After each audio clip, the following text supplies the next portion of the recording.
In this series, we're building up a small 1-bit computer on the breadboard based around the Motorola MC14500, which is a little 1-bit microprocessor.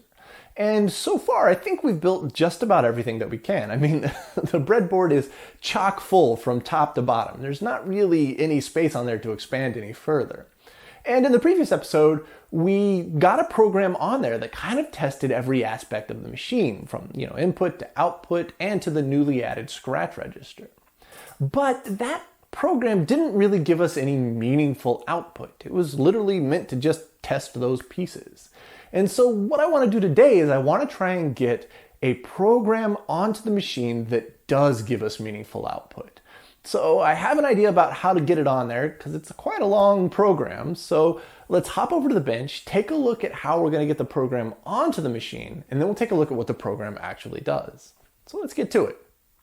All right, and here's our breadboard computer, and at first glance it looks like nothing's changed since the previous video, but there's actually been two small changes. The first is that I went through and rewired the output and scratch register LEDs, so now the least significant bit is on the far right and the most significant bit's on the far left. I had those backwards in the previous episode, but now we've fixed that, so it all feels a little more cohesive to me.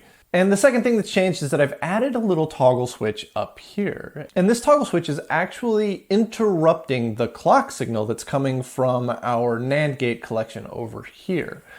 And so it's only affecting the clock signal that is being input into our program counter. When the toggle switch is to the right, it's connected up as if though nothing had changed. But if I change that toggle switch to the left, now the center pin, which is what is outputting the clock signal to the two counter chips here, is hooked up to the left pin. And right now that left pin is hooked up to nothing. So why would I want to do this? Well, instead of explaining it to you, I think it would just be easiest to demonstrate it. We're running so fast that we immediately just hit a halt. So if I hold that down, now we won't halt because I'm holding down the continue button essentially. And we can see that there's a bunch of random data stored into our RAM chip here. Well, that's interesting. It halted with all 8 LEDs lit up there. So we knew that the RAM chip would initialize with random data into it. And if we want to put a program on it, we have to essentially switch this over to programming mode. We'll reset it here. And right now I'm just programming 0 into the RAM chip. All right, so if we change this back over to read mode, you can see that as the clock is cycling through all 256 steps, our RAM chip is just outputting 000. Now, the traditional way that we've been programming it is that we switch this back over to single step mode. We reset it to 0. We set this dip switch to whatever binary instruction word we want. Then we hit the clock to go to the next step. And then we set the dip switch, and then we hit the clock, and we go on and on and on. And it's quite time consuming, so I started thinking about ways to make this programming process faster. And there's a lot of period correct avenues that I'm really interested in going down, but for the time being, I just wanted something quick and easy so I could test out a much more complicated program. And so this was the programming method that I came up with. Let's go ahead and get it plugged in and program in our first step here.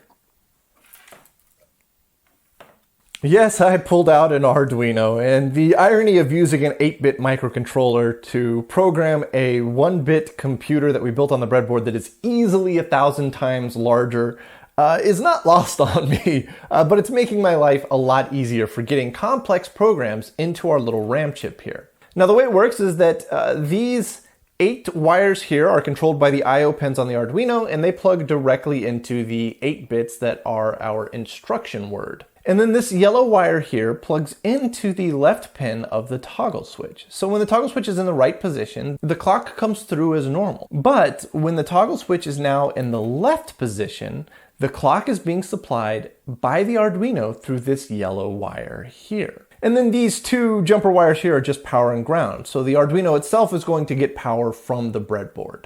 So now that we've got all the wires hooked up, let's go ahead and put a program into here. And in order to do that, we need to make sure that the program counter is at 0, and it is. And we need to set our RAM chip to write, which it is.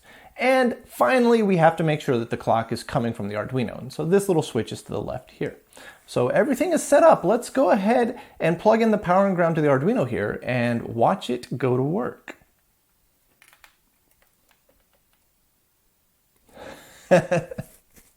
That was pretty wild. it happened pretty quick. Now, it could actually program faster than that. I have a pretty hefty delay set in there, so I can kind of see what's happening.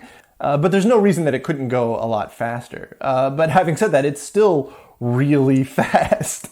So now we have a program stored in our RAM chip here. So let's turn our programming switch off, and we'll go ahead and get the Arduino out of the way here. All right, so now we have a program stored in here. So let's just send it. Let's just hit go and see what happens. So we'll turn this toggle switch back over to the right. So the clock is coming through as normal from our 555s over here. I'm going to turn the speed way down, and then we will turn the clock on. All right, well, yeah, we're doing something. Oh, we got a bit illuminated in our scratch register down here. Well, there's a lot of stuff going on, so let's just crank the speed up and see what happens. All right, we see some interesting stuff happening with our scratch register down here and our output over here. And if I'm reading this correctly, and I should be because I built the program, it looks like our output is counting up by 1. So this is an increment program. That's what we put into our RAM chip. So it's incrementing by 1. Now the way it's doing this is that it's taking whatever is stored in the scratch register and adding it to whatever our input is. And right now our input is set to 1. So whatever is in the scratch register is being incremented by this 1 here. But if I change this to say 3 by just flipping a toggle switch up here, now we should see it increment by 3. And I'm not fast enough at reading binary to tell you if it's actually doing that, but it looks like it is. So let's reset it and let it go. There's 3, there's 6, there's 9, there's 12. So yeah, it is. It's incrementing by 3. How cool is that? So we've built an increment program for our breadboard computer here. How cool is that? Not only that, we were able to program it in just a flash using the Arduino. So I feel like we may have cheated a little bit, but I mean, the results are amazing, is that we have our breadboard computer doing something awesome.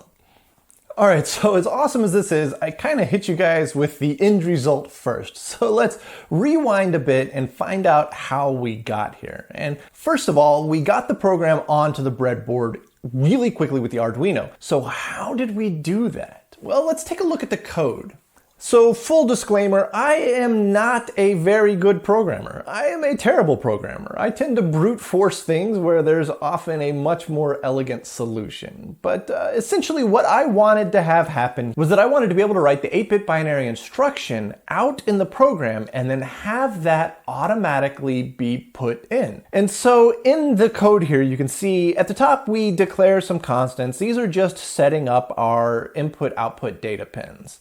And then we declare an array of integers called data. And this is actually the binary instructions that we're going to program into the RAM chip. Now you can see that each one starts with a 0B. That's an indicator to let the system know that it's dealing with binary. And then we have 8 bits after that. And those are our 8-bit instructions. And I put a few notes in there to let us know what each section of binary code is doing. But other than that, it's just a massive string of binary digits here. And you'll notice that in the middle of all this, we get to a spot that says end of program. And it's just a bunch of no operations.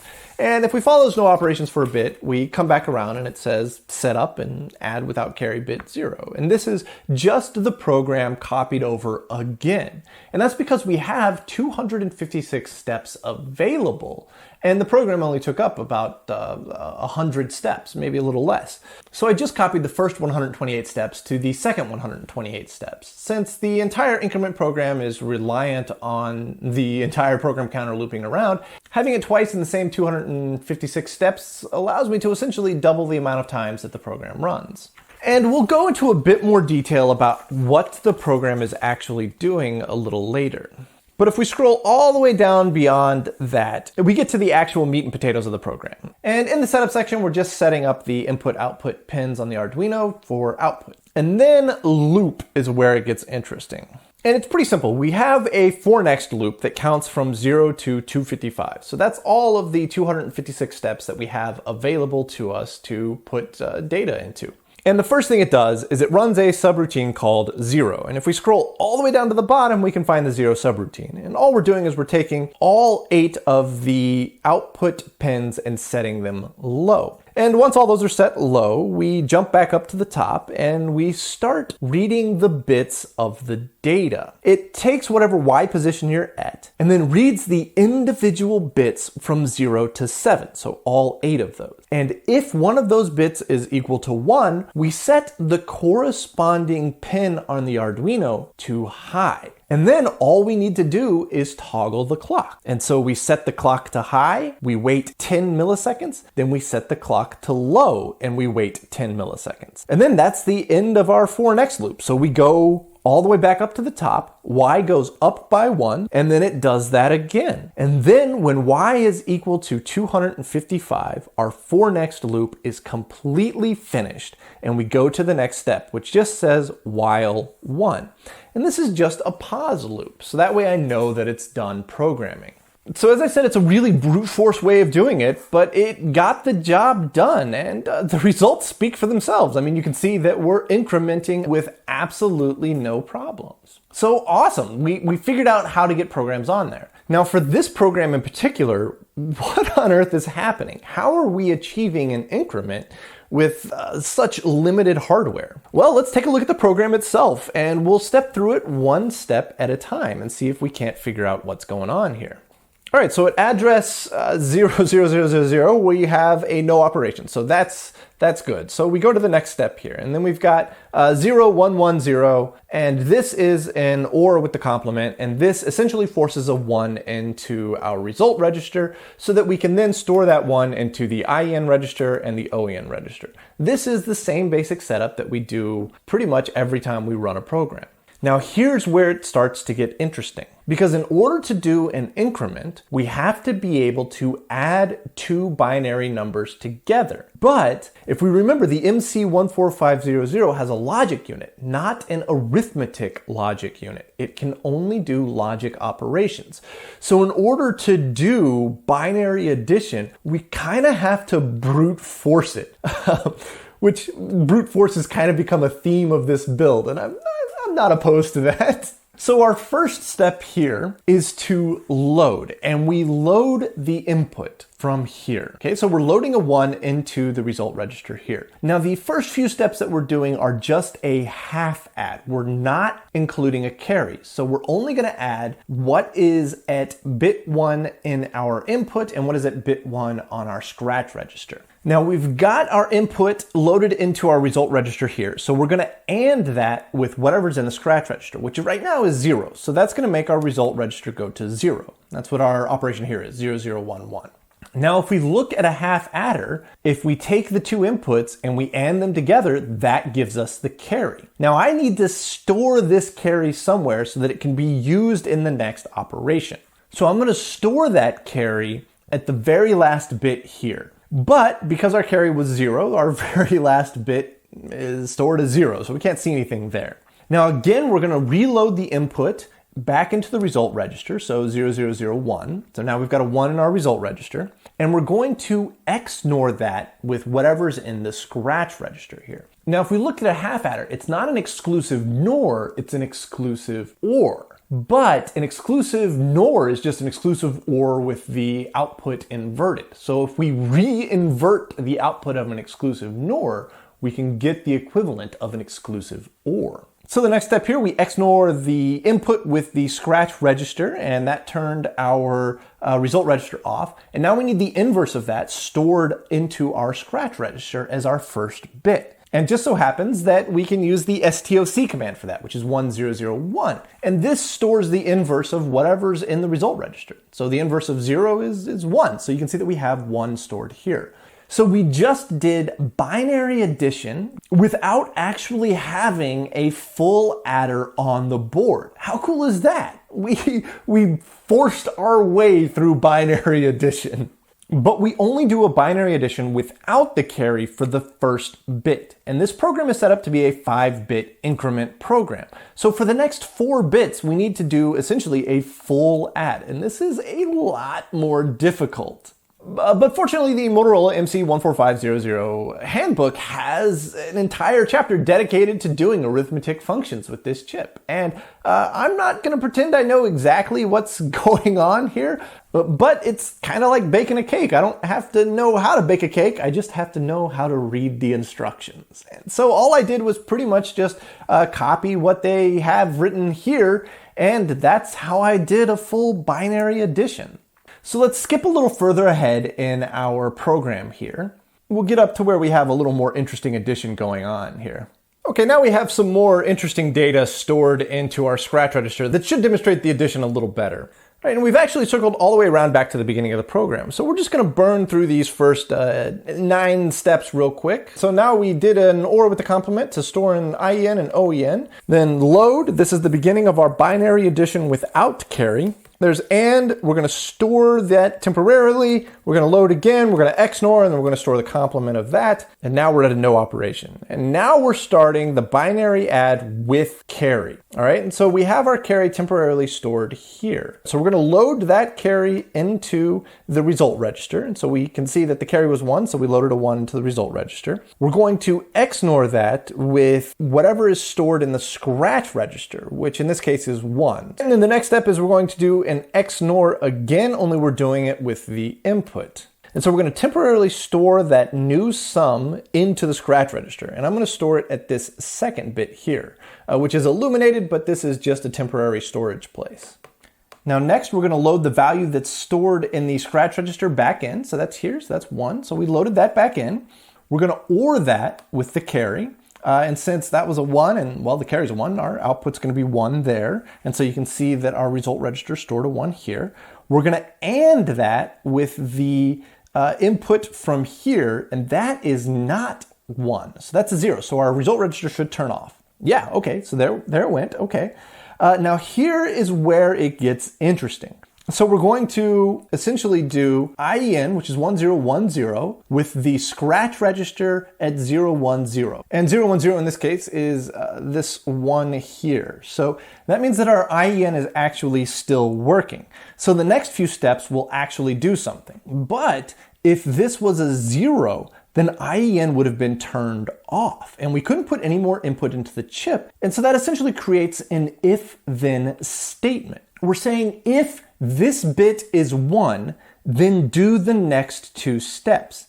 If this bit is 0, then skip the next 2 steps. But because this bit was 1, we're going to do the next 2, which is an OR, and we're ORing with the carry in, which in this case is 1, so we still get a 1 in our result register here. So we know that our IEN is still enabled. That's good. And then we're going to store that new carry back into here. And now the next 2 steps are to just restore the IEN register so that we can continue on with the rest of the program. So that was a binary addition with carry. And so this seems like an incredibly terrible way to do a binary count, considering that we did it with just these 2 little chips up here to count up in binary. But the fact that it's doing actual addition means that this can do math on the fly, and we can program it incredibly quick. So there's a lot of really amazing things happening here. So there we have it. We were able to build a computer that's relatively capable, and we can program it really quickly using the Arduino. So now we can just write programs on the computer, come up with different ideas, and test them out rapidly. How cool is that? We created the coolest 1-bit breadboard computer on the internet. I'm gonna lay claim to that. So there's a lot of different avenues that we can go from here, but in its current state, on this breadboard, it's finished. I have a couple ideas about where I want to go in the future with this, but maybe y'all have some ideas that are infinitely better than what I've got. So if you've enjoyed this series and you want to see more, let me know in the comments below. So I would love to hear your feedback about where you would like to see the next evolution of this project go. But in the meantime, I'm going to keep playing with this because the flashing lights are just hilarious and fun and cool, and it's a surprisingly capable machine. So thank you guys so much for watching, and we'll see you in the next episode.